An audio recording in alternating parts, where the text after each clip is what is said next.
O Demônio Austríaco, o doentio sequestro de Elisabeth Fritzl.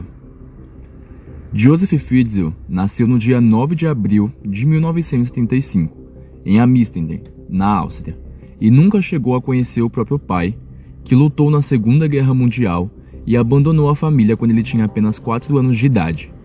Joseph não possuía uma boa relação com sua mãe, que o espancava diversas vezes ao dia, o impedia de ter amigos ou qualquer tipo de liberdade. Ele aprendeu a não demonstrar o que sentia, a não conversar com ninguém, a se fechar dentro de si mesmo. A partir de seus 12 anos de idade, devido ao péssimo relacionamento com a sua mãe, ele entrou para o sistema de adoção e começou a ser enviado de lar em lar. Em 1956, aos 21 anos, o homem conheceu e se casou com Rosemary, de apenas 17 anos, com quem teve 5 meninas e 2 meninos.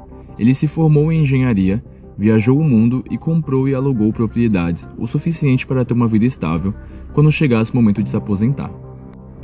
Foi só em 1967 que o homem deu liberdade à sua natureza monstruosa, quando invadiu a casa de uma enfermeira de nome Linz e a estuprou com uma faca em seu pescoço, enquanto ameaçava matá-la caso gritasse. Depois, ele também foi acusado pela tentativa de estupro de uma mulher de 21 anos, além de vários outros episódios de atentado ao pudor. Joseph acabou sendo preso e cumpriu 12 meses de prisão de uma sentença de pouco mais de 1 ano. Após 15 anos, sem nenhuma movimentação ilegal, o seu histórico criminal foi limpo do sistema judiciário austríaco. 25 anos depois, ele planejaria e cometeria um dos sequestros mais dantescos que o mundo testemunharia. No final dos anos 70, não foi muito difícil para que Joseph recebesse permissão legal do governo para que construísse o que intitulava como adega subterrânea. Coloca entre aspas aí, pessoal. Sobretudo se tratando do apogeu da Guerra Fria, em que se faziam ainda mais necessários uns bunkers residenciais para se prevenir de possíveis ataques nucleares. Era a desculpa perfeita para a consumação de seu plano diabólico. Joseph, no entanto, havia colocado a nova casa em cima de restos de uma propriedade construída em 1880, em seu terreno, preservando o porão dela e o ocultando das autoridades e também da sua família com uma parede. Ninguém mais sabia da existência daquele segundo porão, apenas ele, sem dutos de ventilação, frestas ou janelas, num total de 18 metros quadrados e com 8 portas, sendo uma delas articulada e reforçada com concreto, além de outra operada através de senha e sistema de controle remoto. O empreendimento todo era apertado, abafado e úmido, com um pequeno labirinto de ratos. Aí você me diz o porquê que uma pessoa iria querer um bunker desses. E ainda estava escondendo das autoridades e da própria família. Durante 2 longos anos, entre 1981 e 1982, o homem se empenhou para que o local ficasse pronto, instalando pia, vaso sanitário, fogão e cama. Finalmente, em 1984, o trabalho terminou e ele pediu para que sua filha Elizabeth, na época com 18 anos, o ajudasse a carregar até o porão, o que se tornaria a porta final que selaria o seu destino. O último dia de sol. Agora vamos contar um pouquinho sobre Elizabeth, como foi a criação dela, contamos um pouco sobre Joseph, seu pai, e agora vamos falar sobre um pouco de Elizabeth. Nascida em abril de 1966, um pouco antes de seu pai mostrar os primeiros indícios do que se tornaria, Elisabeth Fritzl era considerada uma garota meiga e gentil, apesar de extremamente quieta e reservada. Sua personalidade retraída em grande parte se dava pelos abusos físicos e sexuais que sofria do pai desde os 11 anos. Por isso ela praticamente não possuía amigos e jamais comentava sobre garotos ou relações sexuais. Naquela tarde quente, de 28 de agosto de 1984, Elizabeth não contrariou o pai quando ele apresentou a sua ratoeira de concreto e pediu sua ajuda para ajustar uma pesada porta. E ela sim o obedeceu, sem questionar. Porém, enquanto a garota deixava o local pelas escadas do porão que levava à sua casa, Joseph a puxou para trás e cobriu o nariz dela com uma toalha carregada de éter, sustentando-a até que a garota perdesse a consciência. Aquele foi o último dia de sol de Elisabeth Fritzl e também o primeiro dos próximos 8.760 dias encarcerada debaixo do jardim da própria casa.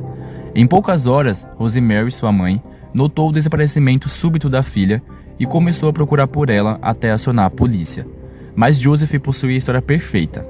Para todos os efeitos, Elizabeth havia cansado da própria vida e fugido para se juntar a um culto religioso. não teria sido a primeira vez. A garota fizera a mesma coisa ao completar 15 anos, tentando fugir das garras do pai abusivo. Ela encontrou abrigo na casa de uma amiga em Viena, porém foi encontrada pela polícia 3 semanas depois. Para que a sua teoria fosse comprada bem, um mês depois do sumiço de Elizabeth, e ainda no auge das investigações, o homem entregou às autoridades uma carta que forçou a filha a escrever. Nela, a garota dizia estar bem e na companhia de amigos num lugar longe dali, e que se a procurassem, deixaria o país. Gente, como o pai consegue fazer uma coisa dessa, gente? O caso, então, esfriou, e apesar de Rosemary continuar querendo saber o paradeiro da sua filha, as autoridades deixaram-na de lado. Durante 2 anos, Joseph manteve Elizabeth presa na cama com correntes que a permitiam se mover apenas meio metro. Ele mal falava ou olhava para ela.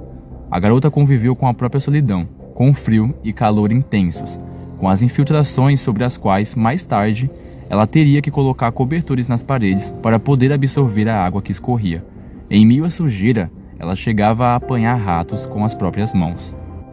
Depois que Joseph removeu as correntes dela, durante os 24 anos que a visitou, ele estuprou Elizabeth mais de 3.000 vezes. Em 2 anos, ela ficou grávida do primeiro filho, que morreu em seus braços com apenas 60 horas de vida, devido a complicações respiratórias. Joseph queimou o corpo da criança em um incinerador. Olha o grau de psicopatia do cara, meu. Ele queimou o próprio filho, além de ter deixado ela ficar grávida por 9 meses. Meu, isso é muito depravante. Revoltante, na verdade. 2 anos depois, em 1988, nasceu Kirsten, a primeira de 7 filhos que Joseph daria a Elizabeth através de suas relações incestuosas. Todos vieram ao mundo sem ajuda médica. Durante 12 anos, Joseph providenciou à filha desinfetante, uma tesoura velha e um livro de 1960 sobre partos. Elizabeth fez tudo sozinha, tirando dela o fruto de anos de sofrimento e repulsa.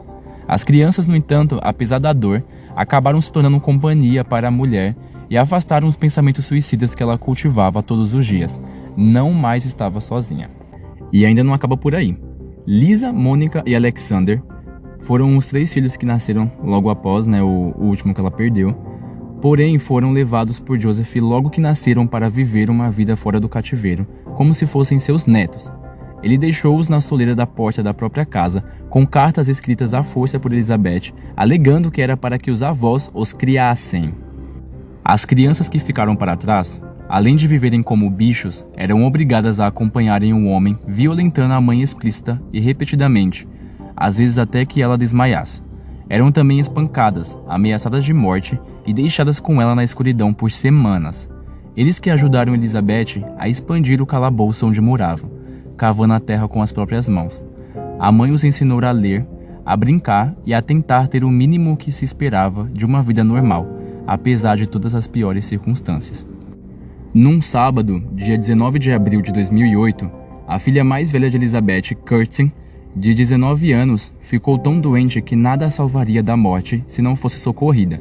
A mãe, então, implorou por muito tempo a Joseph até que ele cedesse e levasse a filha para o hospital, abandonando-a na entrada para que ninguém o questionasse sobre o seu estado alarmante.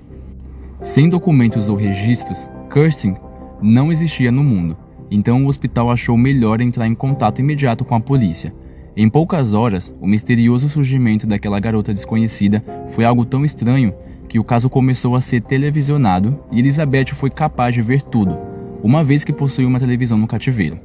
Ela acabou suplicando de novo a Joseph para poder ajudar a filha fornecendo informações essenciais aos médicos para que ela tivesse alguma chance, garantindo a todo momento que não diria absolutamente nada. Joseph, mais uma vez, cedeu aos pedidos da filha. Entre discursos inconsistentes de Elizabeth e o nervosismo aterrorizado da situação, os investigadores afirmaram que daria voz de prisão a ela por maus tratos e abandono se ela não começasse a falar a verdade. A mulher prometeu que contaria tudo o que estava acontecendo se eles prometessem que ela nunca mais teria que olhar na cara de seu pai. E naquela noite, foi através do desespero de salvar a vida de sua filha que a voz de Elizabeth Fritzl foi ouvida depois de 24 anos de puro silêncio, enquanto seu pai, Joseph Fritzl, foi acusado de sequestro, estupro, homicídio culposo e outros crimes. Ele se declarou culpado e recebeu a sentença de prisão perpétua. Desde 2009, Elisabeth Fritzl vive sob uma nova identidade em um vilarejo vigiado na Áustria. A inexistência de qualquer detalhe pessoal espalhado pelas garras da mídia se deve porque a mulher decidiu viver uma vida que não fosse definida por outra, que foi tirada dela. Elisabeth se deixou para trás após depor por 11 horas sobre uma vida que não a pertencia mais. Hoje, o monstro tem 83 anos de idade e, segundo reportou o jornal austríaco, está apresentando sinais de demência. O criminoso que cumpre pena na penitenciária de Einstein, nos arredores de Viena, está recluso em sua sala, sem interagir com outras pessoas.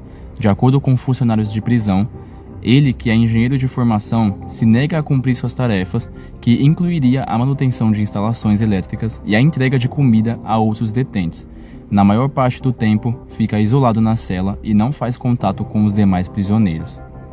Segundo a revista australiana Who, Joseph Fritzl recebeu uma visita de seu advogado, Walter Ansbach, na prisão e negou sentir remorso pelos seus crimes.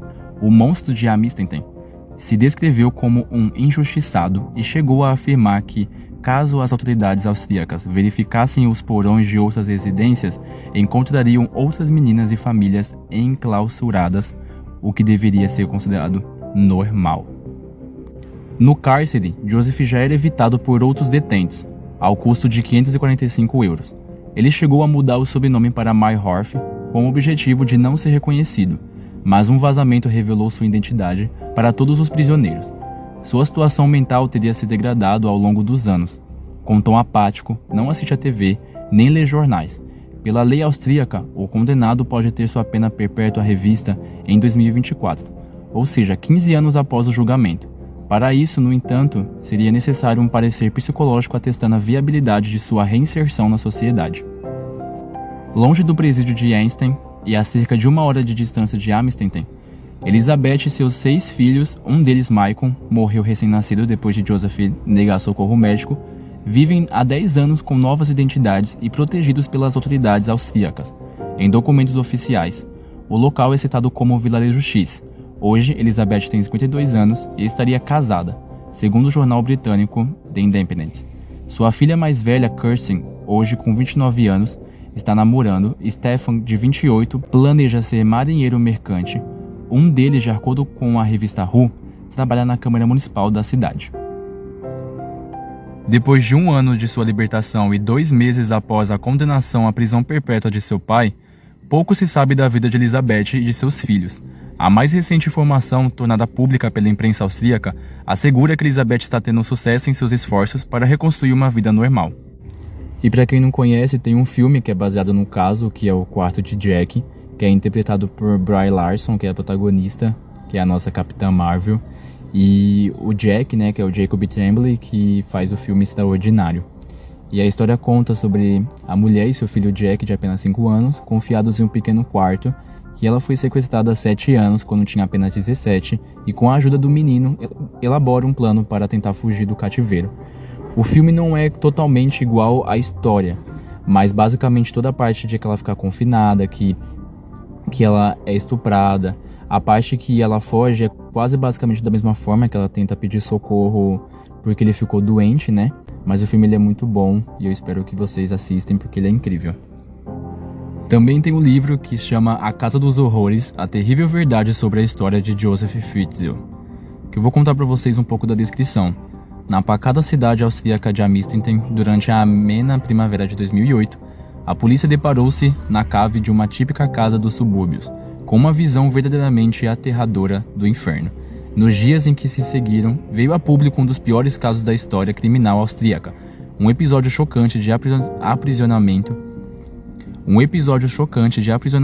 e violência sexual, repugnando todo o mundo civilizado e levantando muitas questões acerca das profundezas a que pode descer a depravação humana. Muitas pessoas perguntam também sobre o que aconteceu com a mãe dela, né? Porque no começo nem ela sabia de nada, achava que a filha tinha fugido, e literalmente nós não temos muitas informações sobre a mãe dela. Eu não sei se tem algum livro que conte, se você já leu um livro ou já leu algo sobre o caso que tenha informações sobre a mãe, mas muitas notícias dizem que Elisabeth perdoou a mãe, até porque a mãe dela não sabia de nada. E Elisabeth chegou a dar notícias, né, dizendo que a única pessoa que levava comida e roupas era o pai dela, pra não prejudicar a mãe, né, dizer que teve casos que a mãe desceu lá, mas também não teve esses casos porque a mãe dela não sabia mesmo. O pai dela deixou presa a própria filha por 24 anos sem a própria mãe saber, e a mãe dela achando que ela tinha fugido, tinha ido embora. E pra você ver o quanto é complicado o caso, né? Terrível, repugnante. O que o próprio pai fez com a própria filha, não sei o que se passa na cabeça dele. Ninguém sabe o que se passa na cabeça dele, até porque ele tá com demência na prisão hoje em dia, né? Mas que ele tem um grande grau de problema psicológico, ele tem. Mas, pessoal, é isso. O caso de hoje, eu espero que vocês tenham gostado. Deixe seu comentário, deixe seu like, compartilhe. Se você tiver ideias de mais casos. Hoje foi o primeiro caso, na verdade, né? Vão ter mais casos. Então eu espero que vocês tenham gostado.